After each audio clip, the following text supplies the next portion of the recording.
Hey everyone.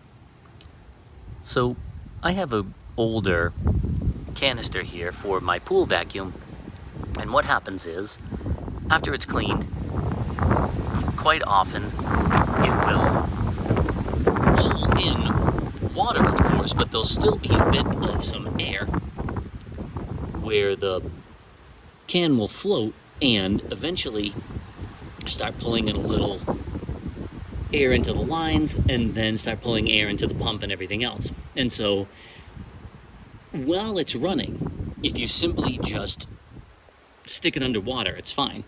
And I actually did a different video where I showed how to, just put some silicone grease on the O-ring and stuff, make sure it's nice and clean. What happens is when you're working on it, take it apart, empty it, and then if the pool is running, you can sort of submerge it this way, bottom up, and bleed all the air out.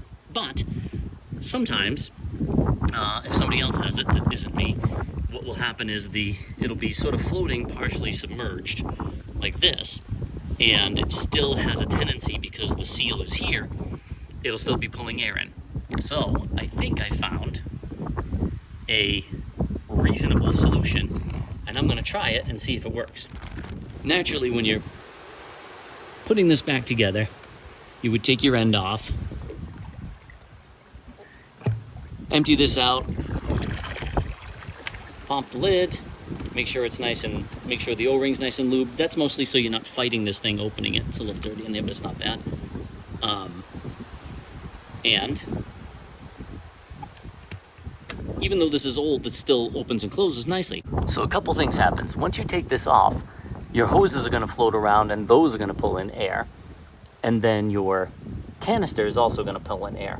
So I got my hands on these rings from Amazon. I got an 8-pack.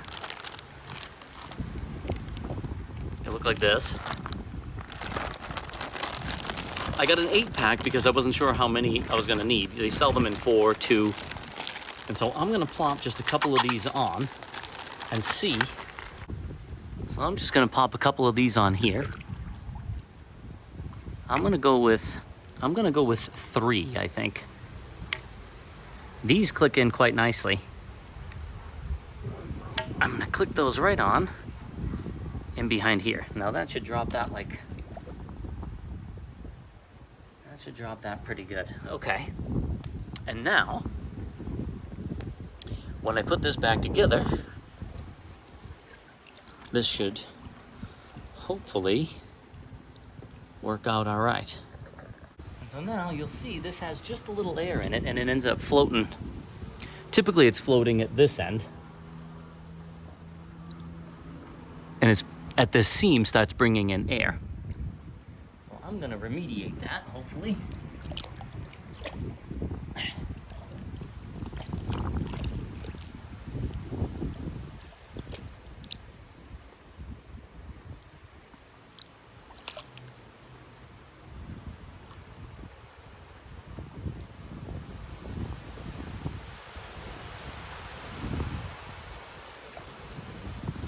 Yeah, looks like 3 of those is going to be enough.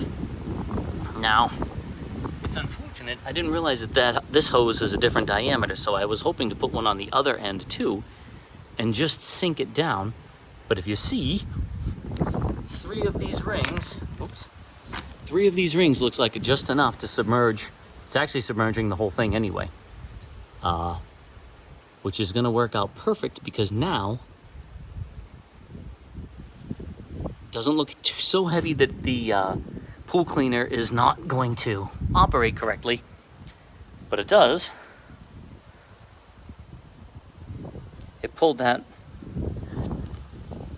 right down. Probably even 2 of those might do the trick. And if the pool pump were on and this were actually pulling in air, that would just position that correctly. It would hold the seam below the surface. It would not pull in any air. And we're in business. Hopefully, nice and easy. We'll see how it works out long term. But that's right where it should be. When this comes on in the morning, it'll just circulate any remaining air out of there, and the rest of the thing should stay under just how it is. That's a good spot for it. I think I probably could have even gone with just 2 of those. Like I said, I put 3 because in the event there's more air in there, I'm not going to want to keep changing the weights constantly. So 3 looks like it's going to be all right. It's not, it didn't sink the thing like a rock. It took its time, so it's not overweighted, I don't think, and that's fine. Anyway, I hope this helps someone, because it seems to be a ongoing problem. These were, now, it looks like I might not have needed an 8-pack. A 4-pack would have been fine. I think a 4-pack of these was, I don't know, 11 or 14 bucks, but for something, these are by Mutter Pool, and they make an 8-pack. I believe they make a 4-pack and a 2-pack. 2 would probably be okay, but I didn't want to have to buy 2 and then buy another 2. And I wasn't sure even if 4 was going to be heavy enough, because by themselves, they don't feel very heavy. I think I read somewhere they're 65 grams or something. I don't even know how to get my head around how heavy 65 grams is. It does have a weight to it. I wouldn't say it's, significant, but this has a little notch there, and on this white hose, it clipped in quite nicely. On the gray hose, for whatever reason, it's a smaller diameter. I had to replace it. Obviously, you can see the 2 different colors, and this didn't fit on there at all. It gives the dimensions on the site, and these are just plastic, so I don't think you could try to squeeze it. I mean, I have enough extra ones. Maybe I will try to squeeze one and see what happens, but what I like about this solution is, and of course you could sort of make your own weight and clip it on there, but these are made for pools and pool hoses, so they clip right on. And I was worried with like chlorine, sun, etc. if I tried to just make my own hack, solution with like a water bottle or some other kinds of weights or something. Eventually they would fall apart, break off, come apart in the pool, or do something else, and I didn't want to cause myself any undue headaches when these are kind of really made for the purpose. So yeah, I mean, each one of these has a little bit of weight when you consider it's just a piece of plastic hose and water. It definitely would do a little something to it, but yeah, like I said, I did 3. It clearly took it right down, and we'll see how this works going forward. Hope this helps someone. Thanks for watching.